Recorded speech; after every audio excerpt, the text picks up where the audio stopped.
This is my 2023 Nissan Frontier Pro 4X, and I'm just going to do a short review on things I like and things I don't like about it, in case somebody's thinking of buying one. Might provide a little insight. Keep in mind, most of these items are just my opinion. They might not affect you at all or bother you at all. They're just things that I've noticed that I like and don't like, so take it as a grain of salt. A little bit about me, my background. I'm coming from 2017 Frontier. It was 4-liter with stick shift. The reason I decided to get rid of that was because the new models came out and I liked the look of them, and I knew they had a bit more power, and I was looking to get into an automatic, so I decided to go out and get one of these. And I'm also a mechanic. And I supervise a fleet of equipment, including a lot of cars and trucks, so I get to drive a lot of different things. So I have a decent opinion of pickup trucks in general. So you can see it's a really nice looking truck. The color blue is fantastic. I was really surprised by the color when I bought it. I wasn't sure about it. It seemed really dark to me, but when the sun hits this color, it looks fantastic. It has huge metal flake in it, and it just looks awesome. I've actually really grown to love this color. So nice. The wheels are nice. They're pretty similar to the last model I had. They're not much different. Nice looking wheel.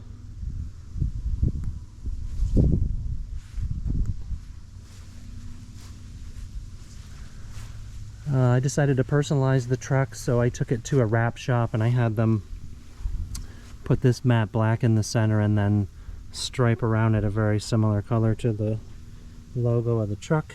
It's not an exact match, but it's pretty close and it looks pretty nice. Just sort of sets the truck aside a little bit.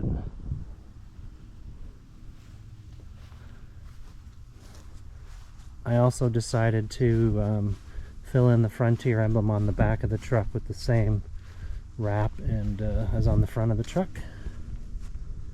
which I think looks nice with the blue.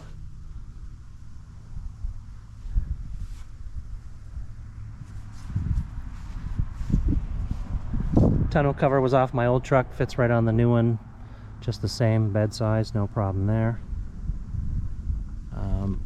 You also notice on the mirrors there is camera underneath, and then there's a camera on the front of the truck and a camera on the rear, so it kind of has the bird's eye view when you're backing up.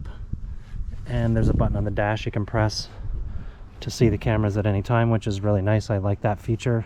It's a nice upgrade from the last one, which just had reverse camera. Tires are decent. I have no problem with Hankook. Nice tire.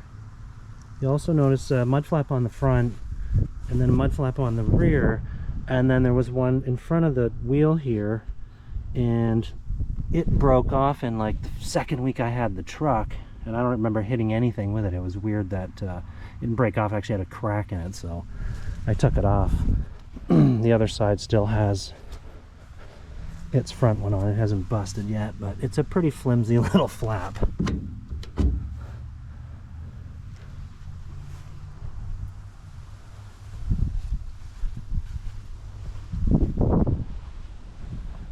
Truck comes with a nice trailer package. Got both style plugs, flat and round, and comes with a hitch, which is nice if you want to do a little bit of towing. The engine in this truck, I have to say, is really nice. It has a lot more power than the old one did. When I drive it now, I don't feel like the truck is underpowered at all. It has lots of torque for a truck this size, so I'm happy with that. And the automatic transmission is nice as well. I think it's 9-speed. Shifts nicely. I don't have any complaints with the transmission. It's actually quite a nice drivetrain they've got in the truck now. I don't think you can even get one in a stick shift anymore. I could be wrong, but I'm not sure. So, onto the interior of the truck. The Pro 4 gets a really nice looking interior. It's got some nice accents, nice stitching. These door panel inserts, and then they're on the center console too, are pretty nice. The seats all have the same stitching with the Pro 4 emblem in the middle. It's a really nice looking interior. They did a good job. The orange accents are nice. Goes really good with the blue. You know, the gauges are okay. They're nothing special. They're all right. The audio system, nice and big, much bigger than the 2017 I had. Really nice to use. It's a little bit glitchy, I would say. Sometimes it sticks on this screen or that, or it kicks over to Apple CarPlay when you don't want it to, but maybe they'll upgrade that and it'll get better. Steering wheel has all the controls on it, which is nice.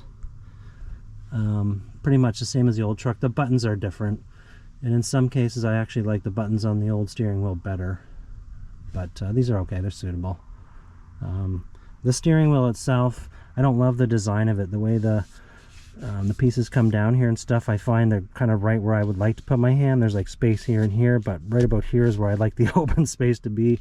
I've actually learned from this truck that I do actually prefer a steering wheel with the center that comes down here and the rest is open. More comfortable, just for me, just a minor thing. You also notice they've got a lot of controls down here now to the left side of the steering wheel.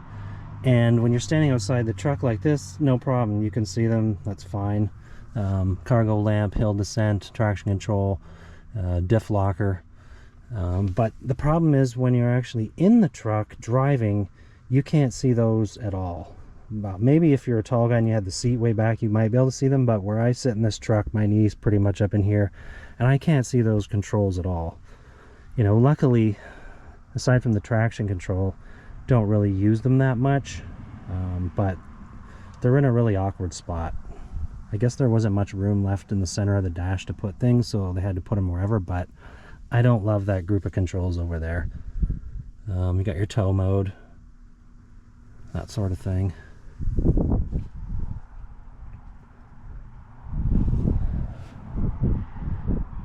Sliding rear window.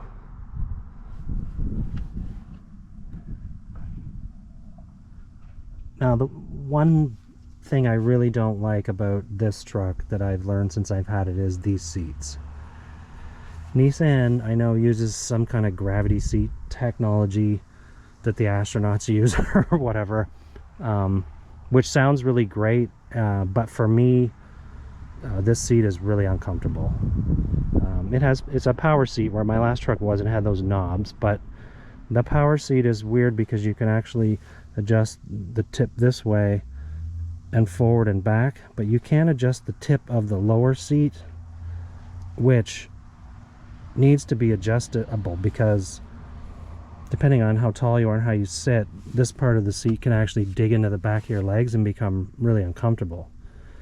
And then I also find it feels like it's almost a narrow seat where the bolsters are in tight, and I find myself sitting on a portion of the bolster all the time, which digs into my leg, which I don't like. So I spend a lot of time dicking around with this seat trying to get it in a comfortable spot, and where it's sitting now is reasonably comfortable for me, but the moment somebody gets in and moves it and I got to try to find that spot again, it's a pain in the ass. So I do not love these seats at all. I found the ones in my old truck way more comfortable. That's just for me, that might not be for everybody. It's just for me.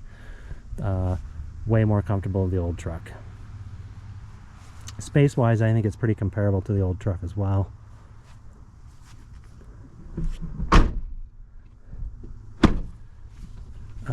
The other issue that I'm finding with this truck after driving it for a while is it's got a really tough ride. For whatever reason, it seems to ride more stiff than the old truck. You seem to feel every bump in the road in this. You feel like you're always bouncing around. Like if you try to drink a coffee while you're driving this vehicle and the road is anything but perfect, you know, you're gonna be spilling it or burning yourself with it. It's really tricky. And I don't know if that's just because of the Pro 4X suspension being stiffer. If you didn't have this model, if the suspension would be nicer and cause the truck to ride a little better. I bought the Pro 4X mostly just because I like the looks. I don't do a lot of off-roading with it, so you know, I don't really benefit that much from the Bilstein suspension. you know, but I just find it rides really tough. I'd be curious to know how the Toyota drives. I didn't try one of those to know if it's any better or not. Or, you know, the GM, maybe the Canyon. Not sure how they ride, but I wasn't really expecting to find the ride so annoying in this truck. Luckily for me, it's a seasonal vehicle. I drive it mostly in the winter time. Drive my car in the summer, so you know, I'm not driving it year round and in the seat all the time. So if I was, I think I'd be changing out the suspension, maybe trying to put a lighter shock or something in there to make it a little softer. But overall, you know, I like the truck. I like the look of the truck. It's a nice truck to drive. I just wish it rode a little bit better, and I wish the seat was more comfortable. I may try to modify the seat or do something to it to suit my needs, but aside from that, nice looking truck. Hope you enjoyed the review.